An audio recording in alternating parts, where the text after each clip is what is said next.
Vamos a por sistemas de recomendación. Y los sistemas de recomendación. Para hablar de sistemas de recomendación, de nuevo, si tenéis alguna pregunta o cualquier cosa, ponedla en el chat y lo vamos hablando, ¿vale? Para entender los sistemas de recomendación hay que entender por qué existen, ¿vale? Y los sistemas de recomendación existen por esto que tenemos ilustrado en la pantalla ahora mismo. Un usuario cualquiera está navegando por Internet, accede a Internet. E Internet en su conjunto se tiene que preguntar qué demonios quiere ver esta persona. ¿Por qué creéis que hay que hacerse esta pregunta? Esta pregunta hay que hacérsela en todos los casos, siempre, es innegociable, porque hay más información disponible que espacio en la pantalla para presentar esa información. Entonces, siempre que tenga un problema en el que hay más información disponible que espacio, tengo que tomar una decisión de qué muestro. ¿Vale? La que sea. Decidir mostrar información aleatoria es una recomendación, porque es una decisión. Decidir mostrarlo por orden cronológico es una decisión también. Entonces hay veces que la gente dice, jolín, ¿por qué no quitan los sistemas de recomendación? Porque no se puede. Puedes quitar la lógica, puedes cambiar la lógica detrás del sistema de recomendación, pero ordenar la información para que sea consumible no es negociable. ¿Vale? Entonces, vamos a asumir que el Internet es benigno, que todo el mundo está preocupado de servir tus intereses de la mejor forma posible y, por lo tanto, Internet se pregunta en todo momento, oye, ¿qué demonios quiere ver esta persona? ¿Vale? Y esta pregunta la vamos a ver en muchos ejemplos. Imaginaros que esto es el homepage de Spotify. ¿Vale? No sé si tenéis Spotify, pero accedes a Spotify, es una aplicación de música y cuando accedes a su página principal, pues tienes una serie de carruseles con canciones, podcasts, etcétera, etcétera. ¿Qué pregunta se está haciendo aquí Spotify? Oye, dado que Guille se está conectando a la aplicación móvil un miércoles a las 8 de la tarde, y dado que yo sé todo lo que Guille suele escuchar en Spotify y también sé lo que ha venido escuchando últimamente y además también sé cuáles son las canciones que están más de moda en el momento y además sé que es un miércoles, sé que son las 8 de la tarde, etcétera, etcétera. ¿Qué información, qué canciones, qué podcast es más posible que Guille esté interesado en escuchar ahora? ¿Vale? Esa es la pregunta que Spotify está intentando responder. Pero lo mismo pasa en el supermercado de confianza que tengáis. Si compráis online, cuando tú buscas por leche, los 9 cuadritos de la izquierda serán leche. Esperemos, ¿vale? Si el motor de búsqueda está más o menos bien. Y puede que haya un espacio a la derecha reservado para recomendaciones. ¿Qué preguntas están haciendo ahí el supermercado? Oye, dado que Guille está comprando en este momento, en este preciso momento, y dado que está buscando por leche, y dado que sé todo lo que ya tiene en la cesta, y dado que sé qué productos están siendo comprados a tope ahora mismo, ¿qué productos es más probable que Guille también quiera comprar además de leche?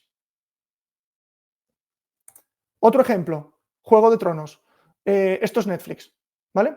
Estás en la página de Netflix, vas a la página de Juego de Tronos, te pone como acción principal, oye, seguir viéndolo, y un bloque de recomendaciones. ¿Qué preguntas está haciendo Netflix? De nuevo, ¿sabe? Es Guille, es esta hora, es este día, qué series están de moda, qué series le gustan a él, si ya ha empezado a ver o no Juego de Tronos, si la está terminando, en qué punto está, si suele acabar las series o suele saltar a otras.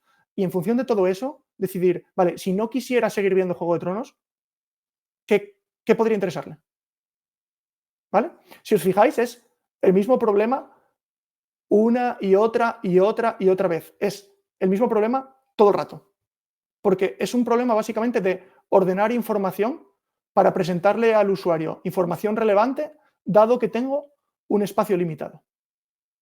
Todo el rato. Vale, entonces, si esto lo tenemos claro, la siguiente pregunta que nos tenemos que hacer es cómo resolvemos este tipo de problemas, ¿vale? Y esta pirámide la vamos a aplicar a este caso de uso en concreto, pero realmente esta pirámide hay que aplicarla en cualquier problema de Data Science, ¿vale? Es como siempre hay que empezar por aquí. Entonces, Business KPI. KPI, Key Performance Indicator, para los que no lo conozcáis, es básicamente un indicador que tienen los negocios una serie de indicadores que les permiten entender si el negocio va bien o mal, ¿vale? Supongamos el caso de Spotify, ¿vale? Uno de los KPIs de negocio más importantes que va a tener Spotify seguramente es cuánta gente abandona la plataforma al mes, ¿vale? Es una de las cosas más importantes que traquean todos los sistemas de suscripción, porque tú lo que quieres es, por un lado, meter nuevos usuarios, pero por el otro lado se te van usuarios antiguos que dejan de pagar. Y lo que quieres es que el número de usuarios que se van, idealmente sean cero, de tal forma que tú vas metiendo más usuarios y la bolsa de usuarios crece, crece, crece y crece. Si metes usuarios pero se te van los mismos, la bolsa de usuarios queda constante y no creces, ¿vale? Entonces, traquear muy bien cuánta gente se me va al mes suele ser una métrica extremadamente importante, ¿vale? Entonces, vamos a suponer que esa es el KPI que tiene Spotify. Pero claro, me diréis, oye, somos los data scientists que vamos a hacer el sistema de recomendación. Oye, con el sistema de recomendación yo no puedo garantizar que voy a mejorar esa métrica, porque ¿cómo puedo controlar yo que entra otro competidor que nos tira los precios o otro competidor que consigue acuerdos comerciales exclusivos con los mejores cantantes? Y eso va a tener un impacto mucho mayor en cuánta gente nos abandona que las recomendaciones que yo puedo hacer, ¿vale? Entonces, ¿vale? Vamos a definir en la segunda capa un objetivo de negocio para nuestra aplicación, ¿vale? Y aquí, por ejemplo, podemos decir, oye, eso es verdad, pero lo que sí que podemos decir es que si conseguimos que nuestros usuarios nos utilicen más, utilicen la aplicación más, les estaremos aportando más valor y como les estamos aportando más valor, es menos probable que se nos vayan. ¿Sí? ¿Vale? Tiene sentido eso, ¿no? Es una asunción, pero la asunción es, oye, si conseguimos que nos utilicen más, les estamos aportando más valor por el mismo precio, que es la suscripción que pagan, y por lo tanto es menos probable que se quieran ir, ¿vale? Entonces, si estamos de acuerdo con eso, podemos definir el objetivo de negocio a nivel de aplicación como queremos aumentar el uso de la plataforma de nuestros usuarios.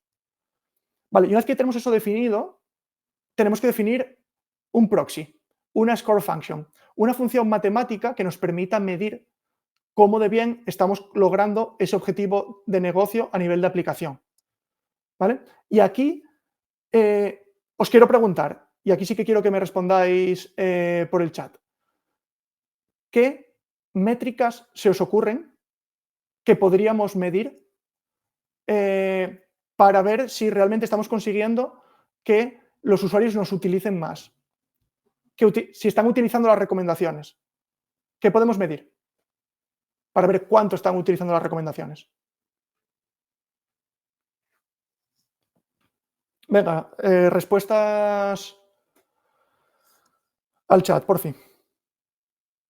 ¿Qué se os ocurre?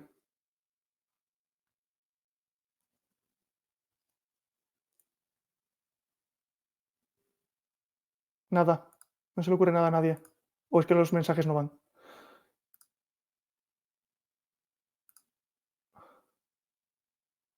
Bueno, voy a asumir que los mensajes no van. Em, ¿Cuánto tardan en pasar de canción? Muy buena. Muy buena. ¿Algo más? Skip rate, ¿vale? Muy bien. Creación de listas y comparación de si se comparten estas mismas listas, ¿vale? Me gusta también.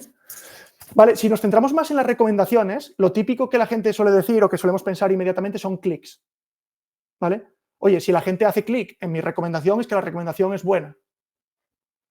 Luego ya también se puede ir un paso más allá y decir, como decís, cuánto tardan en pasar de canción, el skip rate, exactamente, cuántas veces se la saltan. Pero me gustaría centrarme en los clics. ¿Veis algún problema a utilizar horas de uso de la app? Sí, pero horas de uso de la app, creación de listas y demás, si os fijáis, es más a nivel de producto completo. Aquí estamos intentando pensar en la recomendación. Si las recomendaciones que estamos haciendo aumentan o no el uso de los usuarios de esas recomendaciones, ¿vale? Porque no podemos controlar, de nuevo, no podemos controlar cuántas listas crean, porque eso ya depende de otro producto. Pero sin embargo, sí que nos podemos centrar en las recomendaciones y ver, oye, ¿interactúan con mis recomendaciones, sí o no? ¿Cuál es el problema que veis con los clics? ¿Le veis algún problema a optimizar clics? que es lo más inmediato, lo más fácil. ¿A alguien se le ocurre algún problema con los clics?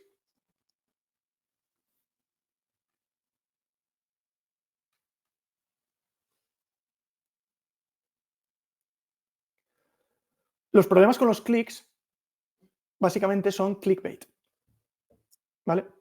Si optimizamos clics, corremos el riesgo. Es que creo que los mensajes van como súper retrasados, pero bueno, no pasa nada. El problema de optimizar clics es que si optimizamos clics, es muy probable que. Bueno, es muy probable. Es posible que haya clickbait. ¿Qué significa? Por ejemplo, si vamos al caso Juego de Tronos, yo te podría mostrar unas series súper chocantes que te llaman mucho la atención, que te hacen hacer clic, exactamente, pero que después tienes cero interés en verlas. O sea, estoy creando un engagement con esas recomendaciones que es negativo para el usuario. Le estoy haciendo caer un poco en la trampa de clicar cosas que son muy llamativas, pero que luego no tiene ningún interés en verlas. Por eso está bien hacer una mezcla entre clics y, oye, después realmente reproduce la canción, la acaba, cosas así, ¿vale? Una mezcla.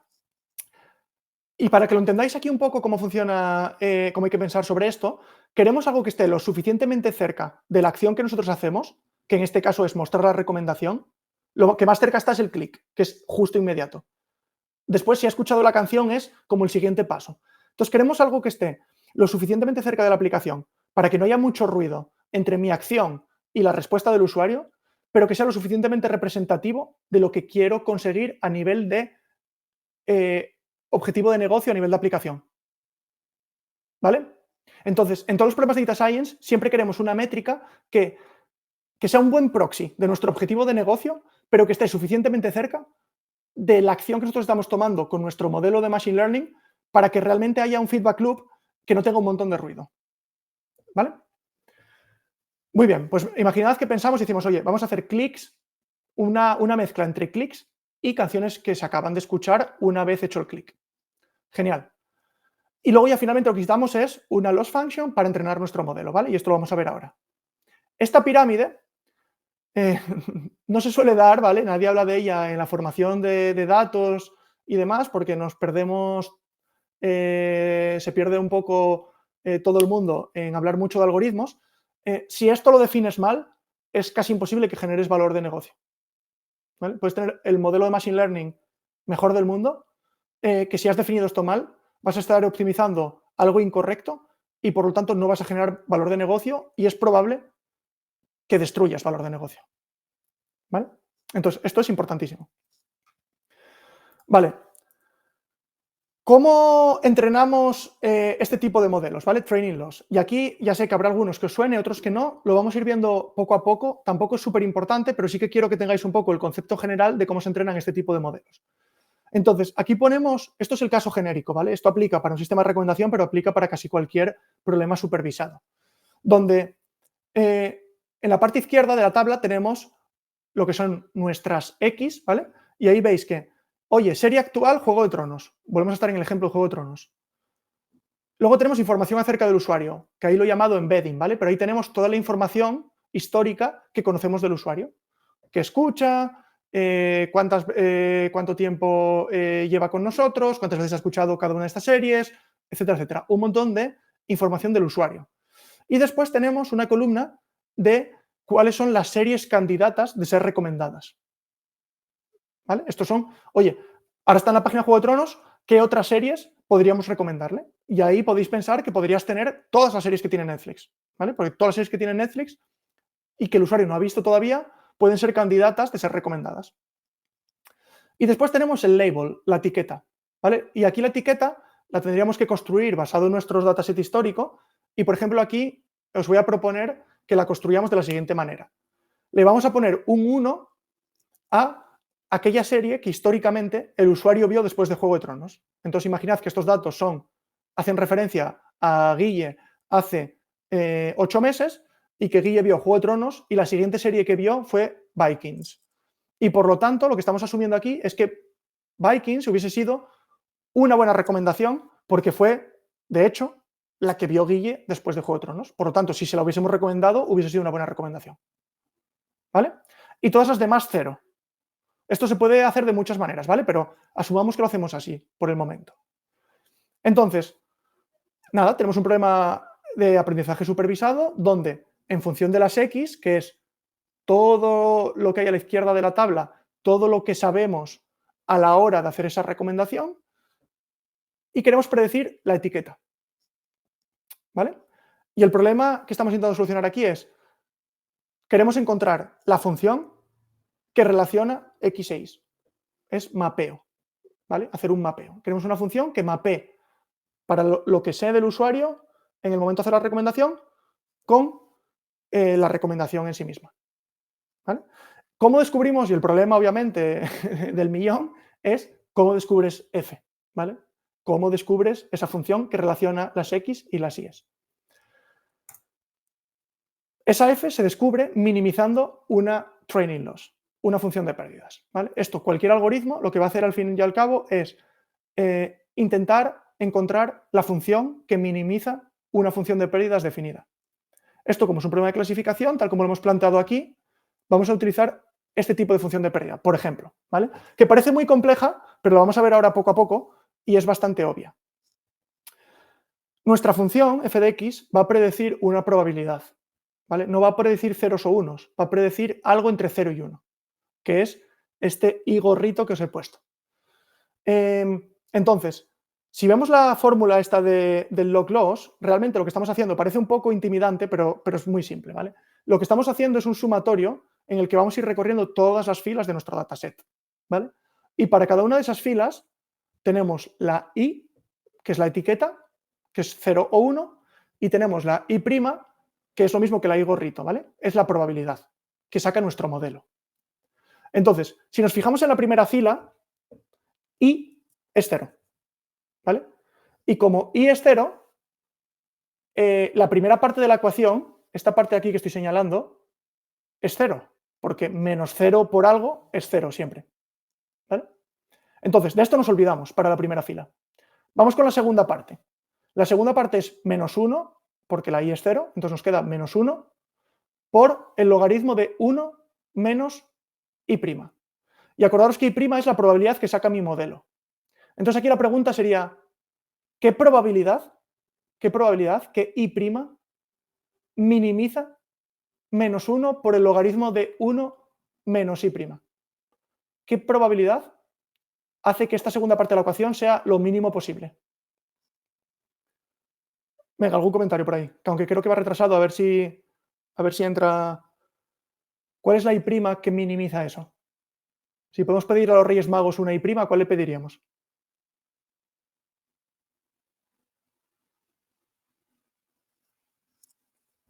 A ver si entran los comentarios.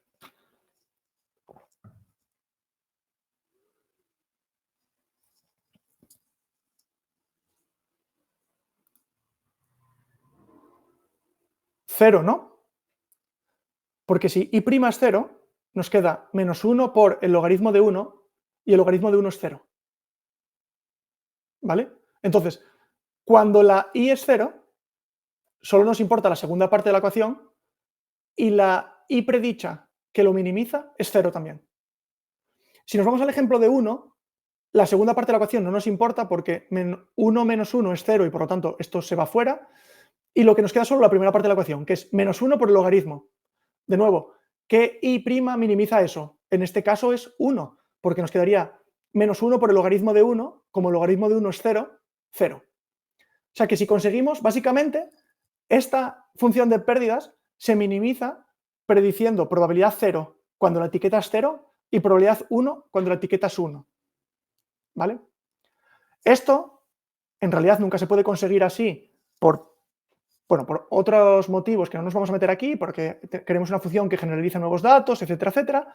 Entonces, eso no va a ser posible, pero conceptualmente, para que lo entendáis, el proceso de aprendizaje automático lo que está haciendo es, oye, encuentra la función f de x cuyas probabilidades predichas se parezcan lo más a 0 cuando la etiqueta es 0 y lo más a 1 cuando la etiqueta 1 que sea posible. Conceptualmente, ¿vale? A grandes rasgos. Queremos un modelo que prediga cercano a 0 cuando la etiqueta es 0 y cercano a 1 cuando la etiqueta es 1. Cuanto más nos acerquemos a eso, mejor es el modelo. Y el proceso de aprendizaje automático es encontrar ese modelo que se acerca lo más posible a esa condición que acabamos de definir. ¿Vale? Y esto es verdad para recomendación, pero para todos los sistemas, ¿vale? De aprendizaje automático supervisado. Y sin embargo, no lo vamos a resolver así. ¿Y por qué no lo vamos a resolver así? Por varios problemas, ¿vale? El primero de todos es que esta etiqueta que os he creado aquí no está muy bien creada, porque si os paráis a pensarlo, cuando Guille está viendo Juego de Tronos, ¿vale? Vio Juego de Tronos y después vio Big Vikings. ¿Quiere decir que el resto de recomendaciones hubiesen sido malas? No, no. O sea, podemos decir que Vikings hubiese sido buena, ¿vale? Porque sin recomendación, él de forma autónoma fue y la vio después de Juego de Tronos, por lo tanto hubiese sido una buena recomendación. Eso, ok, eso lo sabemos. Pero para las demás series, lo mejor que podemos decir es que no sabemos si hubiesen sido una buena recomendación o no. Porque que no las haya visto después pueden tener 1000 motivos. Que no supiese que la teníamos en el catálogo, que no supiese de la existencia de la serie, que realmente no le gustase. Pero a priori no lo sabemos, ¿vale? Entonces, en realidad, lo que tenemos es algo más parecido a esto. Lo que tenemos es un montón de usuarios, millones de usuarios probablemente, miles de productos, ¿vale? Aquí cada producto puede ser una serie de Netflix, o una canción en Spotify, o una lista en Spotify, o para que os hagáis una idea, cuando yo trabajaba en Tesco, se vendían 44.000 productos distintos, ¿vale? Únicos. Entonces, lo que tienes es montones de usuarios, muchísimos productos, y esta matriz está prácticamente vacía, porque para la mayor parte de combinaciones entre usuario y producto, realmente no sé si al usuario le gusta o no. Sé con aquellos productos con los que el usuario ha interactuado, ¿vale? Que son los que veis aquí con numeritos, imaginad que esto fuese el rating, las estrellas que le da, pero para todos los demás productos no sé, no lo sé. No sé si le gustan o no le gustan. Entonces no tendría sentido entrenar un modelo asumiendo que no le gustan. Porque es más, de hecho, las recomendaciones tienen que venir de los NANs, tienen que venir de aquellas series que no ha visto, porque las que ha visto no se las voy a volver a recomendar. ¿Vale? ¿Cómo se solucionan estos problemas? Se van a solucionar con unas técnicas que se llaman filtros colaborativos. Estos filtros colaborativos lo voy a leer porque creo que se entiende muy bien el concepto de lo que se está intentando hacer. Entonces, los filtros colaborativos van a ser un método para realizar predicciones automáticas acerca de los intereses del usuario, ¿vale? Queremos predecir de forma automática lo que le interesa al usuario. ¿Y cómo lo vamos a hacer? Lo vamos a hacer aprendiéndonos sus preferencias, ¿vale? Con qué productos ha interactuado el usuario, y aquí es lo importante. Y además, con todos los productos que han interactuado el resto de usuarios, ¿vale? ¿Qué quiere decir esto? Que quiero aprender de forma automática los intereses de un usuario mirando tanto cómo ha interactuado él con los productos como cómo han interactuado el resto de usuarios con los productos. ¿Vale? Y esto es la clave. Porque si solo aprendo de lo que tú has hecho, solo te puedo recomendar pues, cosas muy básicas. Cosas como, oye, productos parecidos a los que ya has consumido. ¿Vale? Pero no puedo ir mucho más allá, porque si solo me fijo en lo que tú has hecho, no puedo hacer mucho más. ¿Vale? Entonces, el segundo párrafo, esto es la clave. ¿Cómo lo vamos a hacer? ¿Vale? Y esto me lo tenéis que comprar, ¿vale? Si no estáis de acuerdo con esta asunción, entonces no podemos utilizar estos métodos, pero yo creo que es una asunción bastante razonable. La asunción es que si dos personas tienen la misma opinión sobre un subconjunto de cosas, es probable que tengan una opinión similar en otro conjunto de cosas. O sea que si cojo dos personas que están muy de acuerdo en varias cosas, es muy probable que estén bastante de acuerdo en otras cosas, que si cojo dos personas que no están nada de acuerdo en unas cosas, pues es bastante menos probable que estén de acuerdo en otras cosas. ¿Vale? Creo que es una asunción bastante razonable y esto es la base de los filtros colaborativos. Básicamente vamos a decir, oye, realmente cada usuario interactúa con un subconjunto de los productos disponibles, pero luego entre usuarios hay un cierto solape. A partir de ese solape puedo entender cómo de similar son los gustos entre diferentes usuarios y, por lo tanto, a partir de la parte que no se solapa, puedo extrapolar qué otras cosas le podrían gustar al usuario. ¿Vale? Es un poco el concepto. Y esto es poderosísimo, porque entonces ahora puedo empezar a entender tus preferencias con todos los productos, a pesar de que tú solo has interactuado con un subconjunto pequeño de ellos. ¿Vale? Y esto es la madre del cordero. Aquí está la clave de todo. Todos los sistemas, luego el algoritmo, hay 1000 algoritmos para resolver esto, ¿vale? Pero todos los algoritmos, el sistema, se basa siempre en esta premisa. Siempre. ¿Vale? Que me parece que es una premisa muy razonable. Pero si no estáis de acuerdo, pues ya el resto no tiene sentido. Pero vamos a asumir que estáis de acuerdo. Entonces, más en concreto, ¿cómo lo resolvemos? Algoritmos, ¿vale? Entonces vamos a tocar un algoritmo en concreto, que se llama Alternating Least Squares, que es un algoritmo antiguo, básico, pero que funciona muy bien y en producción se ve.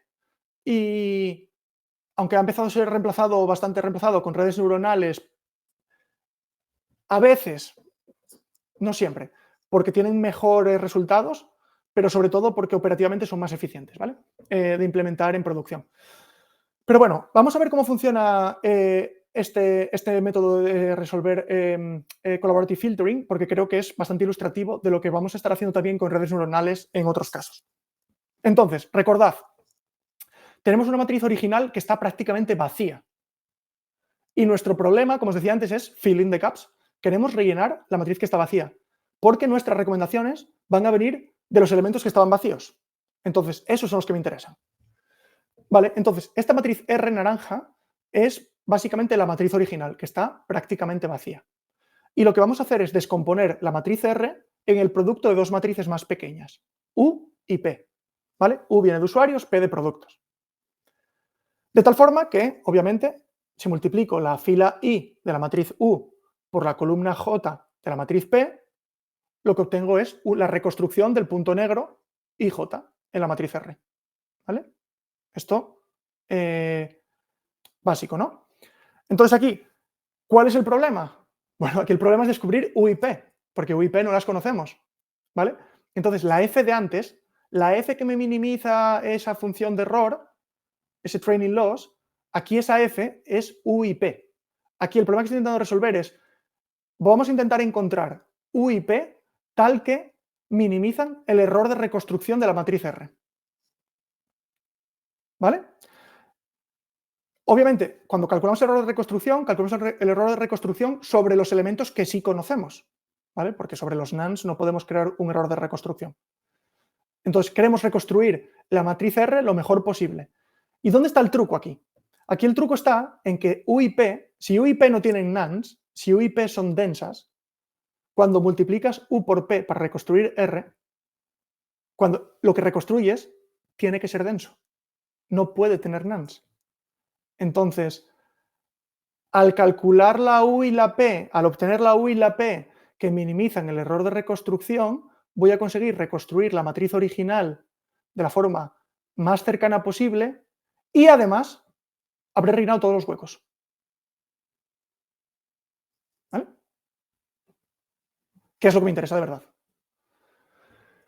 Aquí hay una K, que es un hiperparámetro, ¿vale? Y esto como lo tenéis que pensar, yo creo que la mejor forma de pensarlo es K es cómo de grande queréis que sean esos vectores que comprimen la información. Entonces podéis ver esto, como tenemos la matriz R, la queremos comprimir en dos matrices más pequeñas, U y P, y después, al multiplicarlas juntas, reconstruir la matriz R.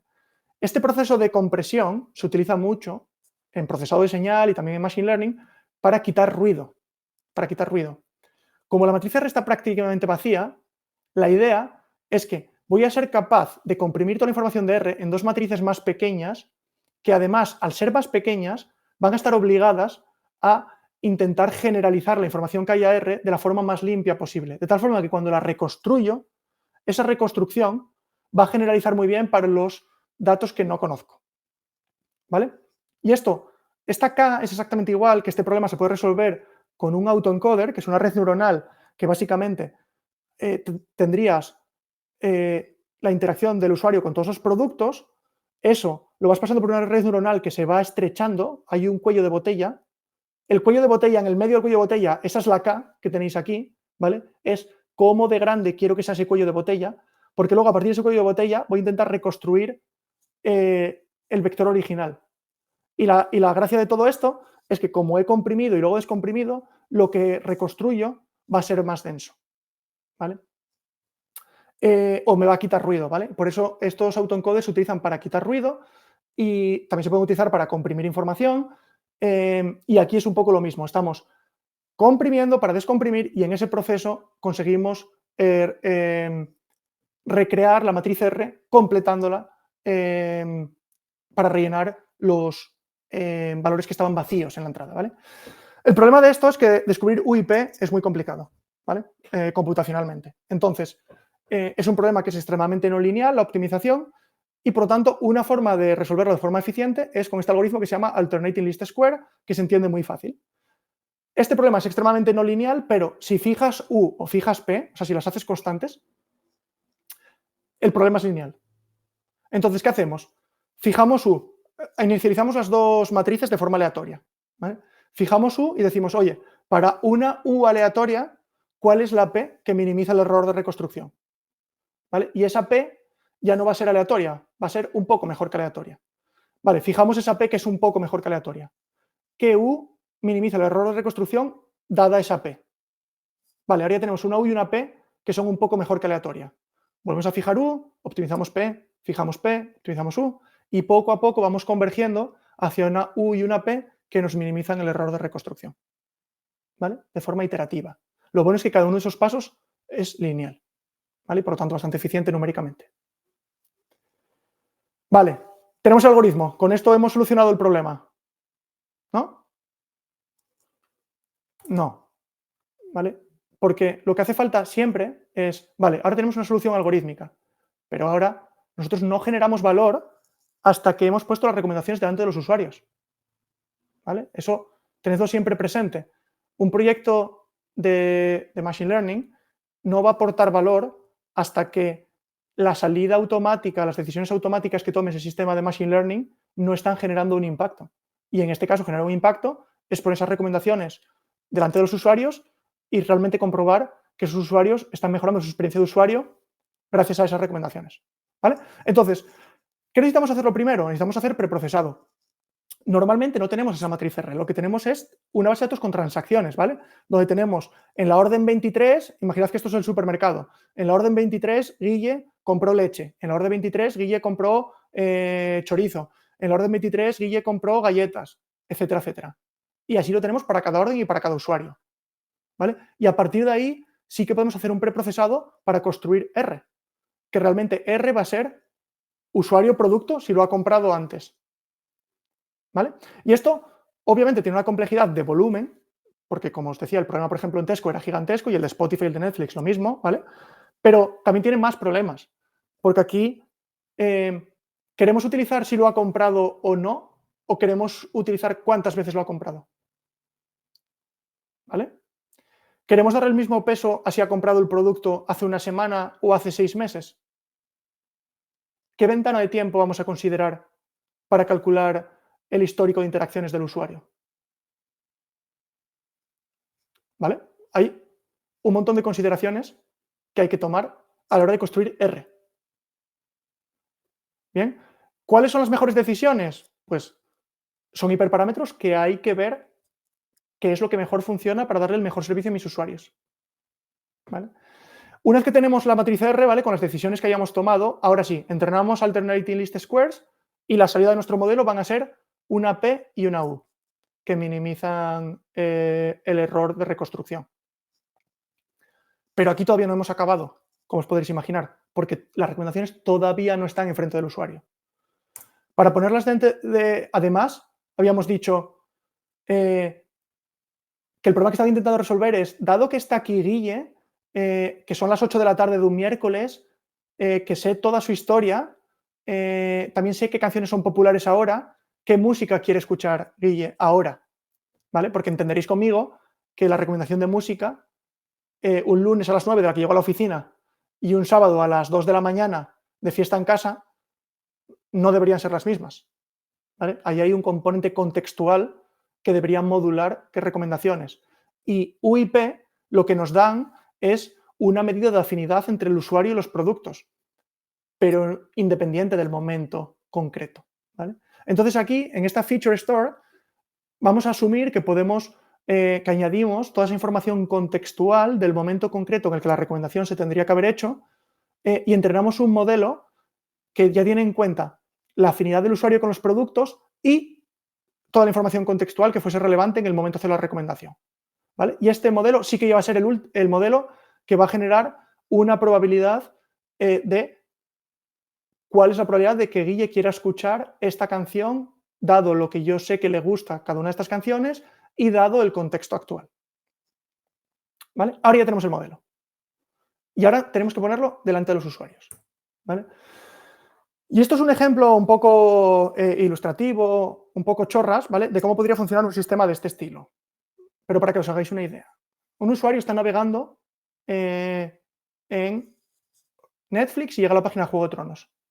Entonces, esa LB viene de load balancer, ¿vale? Tenemos que balancear el tráfico. No tenemos un usuario, tenemos miles de usuarios a la vez. Entonces, todo el tráfico que generan lo tenemos que balancear. Y tenemos diferentes servidores o backends de nuestra página web o nuestra aplicación móvil. Y estos app servers van a decir, oye, Guille está en la página de Juego de Tronos. Tengo un espacio reservado para recomendaciones, pero no tengo ni idea qué recomendaciones mostrar. ¿Vale?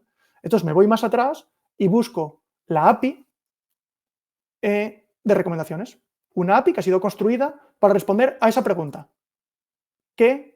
¿Cómo rellenar esos huecos reservados a recomendaciones? Y esa API va a tener varias cosas. Por un lado, va a tener obviamente todo lo necesario para dar respuesta, pero va a tener nuestro modelo. ¿Vale? Ese modelo que acabamos de entrenar lo tenemos que desplegar dentro de la API. De tal forma que cuando llegue una nueva petición, podamos correr el modelo y generar las predicciones. Pero para correr el modelo va a haber información contextual que llegue en tiempo real, en qué página está, cuánto tiempo lleva en la sesión, etcétera, etcétera. Si estuviésemos en un supermercado, cómo de grande es la cesta de la compra hasta el momento. Toda la información contextual del momento concreto en el que se hace la recomendación. Pero también tenemos información que ha sido precalculada. UIP en este caso, muy obvio. UIP han sido precalculadas de noche y las tengo disponibles para utilizar en mi API. Entonces, me llega la petición a la API, mezclo la información contextual en tiempo real que me llega con la petición, con toda la información precargada que yo tenga calculada en la base de datos, lo paso a través del modelo, ese modelo me genera una predicción para cada una de las canciones, películas, productos que sean candidatos de ser recomendados y me cojo las 5, 8, 10, depende del espacio que tenga, las N más probables de ser una buena recomendación según el modelo. Se las devuelvo al servidor app que se las devuelve al usuario. ¿Vale? Todo esto tiene que pasar como en 500 milisegundos. Para que os hagáis una idea. O sea, eso depende de cada empresa, ¿vale? Pero tiene que pasar muy rápido.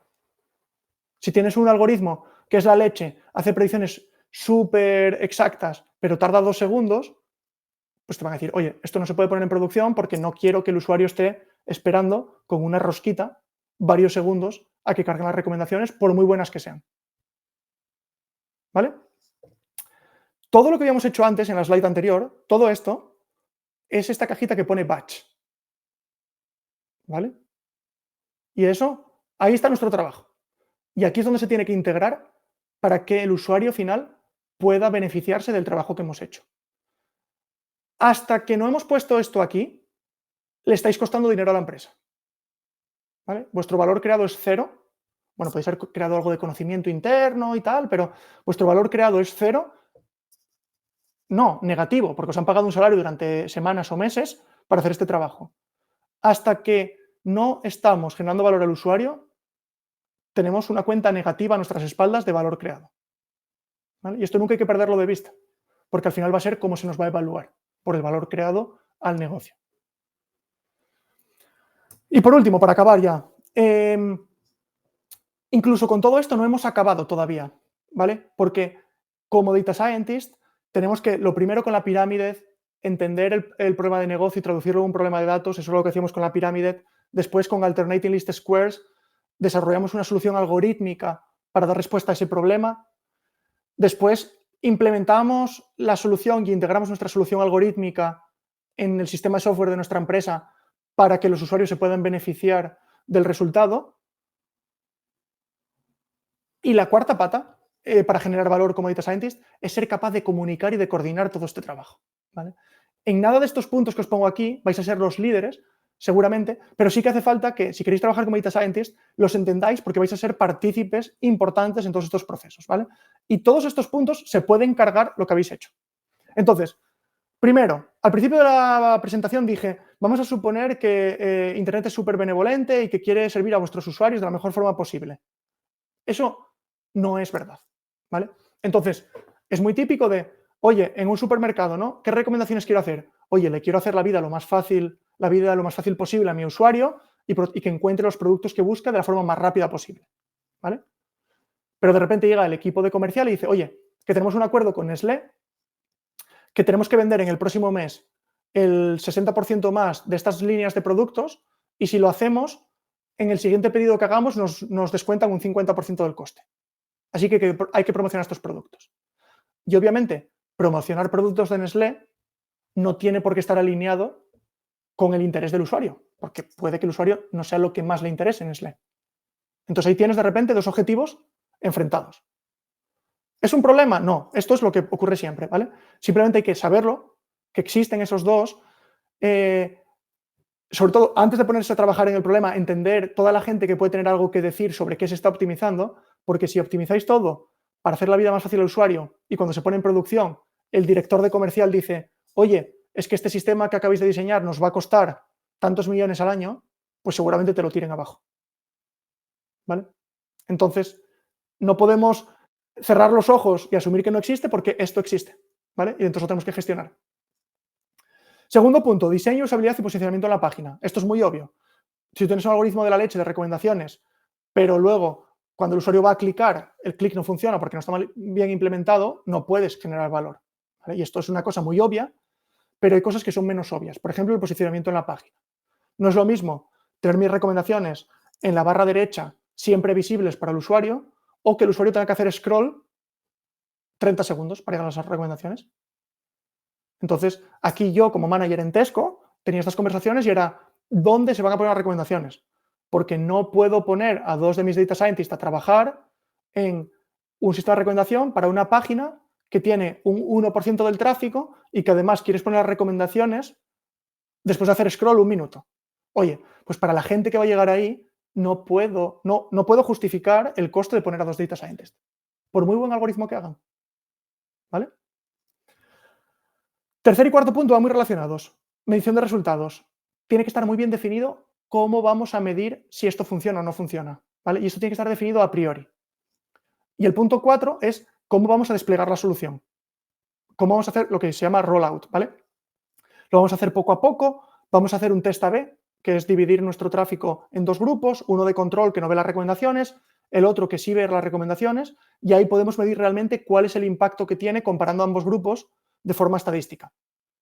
Y aquí os voy a poner un ejemplo, ¿vale? De por qué es tan clave hacer esto. O sea, lo que os diría es, salvo que hay una razón brutal para no hacer el test A/B, hay que hacerlo siempre, ¿vale? Sobre todo si el cambio es importante. Os pongo el ejemplo, Tesco. Personalizamos el motor de búsqueda, de tal forma que, oye, si tú buscas leche, pero siempre bebes leche de soja, te mostramos leche de soja primero, aunque la leche más popular sea la de vaca, ¿vale? Está todo personalizado.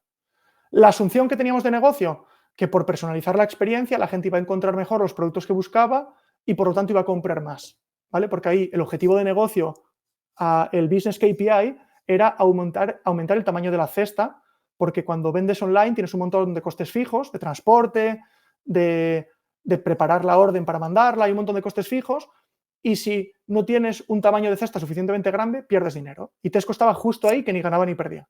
El objetivo era aumentar el tamaño de cesta. ¿Qué ocurrió? Hicimos el modelo, funcionaba muy bien, hicimos un test A/B, todos nos estamos dando palmadas en la espalda, ¿vale? El test A/B tenía como objetivo que el Product Manager pudiese reportar cuánto valor habíamos creado, más que otra cosa porque nadie dudaba de que esto era la leche. Resultado del test A/B, el tamaño de la cesta era más pequeño, ¿vale? O sea, le estábamos costando dinero a la empresa. Acciones, obviamente inmediatamente apagar eso, ipso facto, y segunda acción, entenderlo. ¿Por qué? Se miraron a logs de cómo los usuarios habían hecho las compras, se hicieron entrevistas a usuarios y lo que descubrimos es que estaba todo tan bien optimizado, el sistema funcionaba tan bien, que el usuario hacía clic, clic, clic, clic, clic, clic, clic, checkout, y se le había olvidado la mitad de la compra. ¿Vale? Habíamos hecho un proceso con tan poca fricción que no le daba tiempo al usuario a pararse a pensar realmente qué quería comprar y añadirlo todo a la cesta. ¿Vale? Entonces tuvimos que cambiar un poco el sistema, meterle un poco de variabilidad para añadir un poco de fricción para darles espacio al usuario para que pudiese pensar realmente qué era lo que venía a comprar. ¿Vale? Entonces, para que veáis un ejemplo de caso típico de que hay veces que tienes unas ciertas asunciones que todos estáis muy de acuerdo, pero que después los datos las desmienten. ¿Vale? Y por último, la monitorización continua. ¿Vale? Cuando pongáis un sistema en producción, tiene que estar muy claro cómo se va a hacer un seguimiento de que el sistema funciona.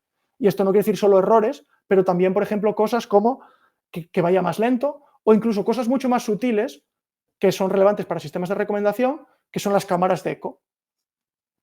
¿Vale? Un problema que con sistemas de recomendación es que yo, como te conozco bien, te recomiendo productos que a ti te gustan y como te gustan, tienes muy poco incentivo para buscar fuera de las recomendaciones que yo te hago. Y por lo tanto voy generando una cámara de eco cada vez más pequeña en torno a tus gustos y tú estás ahí contento dentro de la cámara de eco, pero realmente no sabes lo que hay fuera. Entonces, esto pues en un supermercado no es tan relevante o incluso en música, pero ya cuando te metes en recomendaciones de redes sociales, pues empieza a ser muy importante. ¿Vale? Y ahí, pues por ejemplo, puedes monitorear continuamente cuál es la diversidad de recomendaciones que estoy haciendo. Estoy haciendo recomendaciones que son diversas, que permiten a los usuarios explorar fuera de las cosas que ya sé que les gustan. Bueno, pues por ejemplo, Spotify tiene dos modelos, uno de explotación, que explota lo que Spotify sabe que te gusta, y uno de exploración, cuyo objetivo no es tanto acertar siempre, como explorar otros cantantes, otros estilos que quizás te podrían gustar, ¿vale? Y combinan esos dos tipos de modelo. Vale, y con esto, entonces sí, ya están los 4 pilares. Traducimos problemas de negocio en problemas de datos, la pirámide, creamos soluciones algorítmicas para darle solución a esos problemas, integramos esas soluciones algorítmicas en los sistemas de software de nuestra empresa para poder generar valor y somos capaces de comunicar y coordinar la construcción de estas soluciones con el resto de stakeholders de la empresa. Con esto sí se resuelve el problema de recomendación completamente y también con esto es la forma en la que un data scientist genera valor en cualquier otro problema. ¿Vale? Y nada, esto era lo que tenía. No sé si tenéis alguna pregunta o algo que queráis poner por el chat, que ya sé que va un poco lento, pero os puedo intentar responder si van entrando las preguntas. Vale, aquí van entrando preguntas. En el conflicto que has planteado entre dos objetivos posibles, ¿bajo qué parámetros se pondera la importancia de un objetivo u otro? Presupuesto siempre, eficiencia. Muy buena pregunta. Muy buena pregunta. No es trivial. O sea, creo que hay que ir caso por caso. Realmente, si se le puede asignar un valor económico a cada uno de ellos, eso es la mejor forma, porque entonces puedes hacer una función matemática que haga un trade-off entre valor económico de ambos y puedes encontrar el máximo, ¿no?, del valor económico generado combinando ambos objetivos. Normalmente no es tan trivial, ¿vale? En este caso, por ejemplo, que os ponía el ejemplo, que tú tengas un acuerdo con un proveedor que aumente lo que llaman back margin, ¿vale?, que es como el margen que consigues a través de acuerdos con proveedores y que no queda capturado entre la diferencia de precio de venta y precio de compra. Eso sí que es económico, pero ayudar a mis usuarios a encontrar más rápido los productos que buscan, ¿qué valor económico le asignas? Entonces, estas conversaciones normalmente, pues el equipo de producto está por un lado, el equipo comercial en este caso está por otro y tienen que llegar a un acuerdo y eso se suele hacer a nivel bastante alto de seniority, ¿vale? No es algo que tengas que, ni mucho menos, preocuparte como junior. Normalmente, si el equipo es un poco grande y maduro, pues va a haber gente que se encargue de estos temas, pero sí que es importante tenerlo en cuenta y lo que sí que es importante es, oye, si vamos a construir este sistema, debería haber alguien en la sala que no está, porque esa persona que debería estar y no está es la que puede ser que venga dentro de 2 semanas, cuando ya esté todo en producción, diciendo, ostras, es que esto no nos sirve. Entonces, cuanto primero sepamos el punto de vista de esa persona, mejor. No sé si responde a la pregunta, pero eso sería a grandes rasgos. Vale, venga, pues si no hay más preguntas, yo creo que lo dejamos aquí. De todas maneras, bueno, tenéis mi contacto en LinkedIn o lo que sea, o sea que cualquier cosa podéis contactar por ahí. Los que estéis interesados en carrera Data Science, pues no sé si lo sabéis, pero si no lo sabéis, el programa de Thrive Applied Data Science, pues estamos ahora con los procesos de inscripción abiertos para enero. Entonces, nada, si tenéis alguna duda, me podéis escribir y os la resuelvo.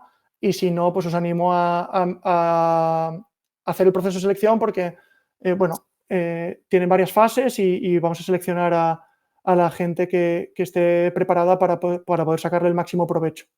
¿Vale? Entonces, nada, si estamos en contacto y nada, venga, lo dejamos aquí, que no hay más preguntas, ¿vale? Muchas gracias a todos por venir y nos vemos. Un saludo.